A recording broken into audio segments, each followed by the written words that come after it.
साला 10 दिन का खर्ची गांव से बाहर काव चला गए। पता नहीं कौन आफत आई के गाँव में यहाँ को लड़के हल्ला की हाँ है। ये गांव के मनई तो और कचुआ है, दतुन के बहाने पूरा लकड़ी तूल ले जात है। बताओ नाश की हदियत है पूरा पेड़ कैसे भर। पूछी काका से पूछ ले। ए काका यहाँ आओ मर्दे। का हो गाँव में यहाँ आफत आएगा है एक ठो यार बम्बई से।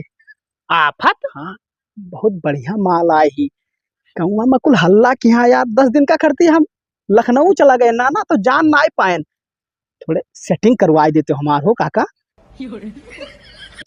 नंबर उम्बर दे देते हो।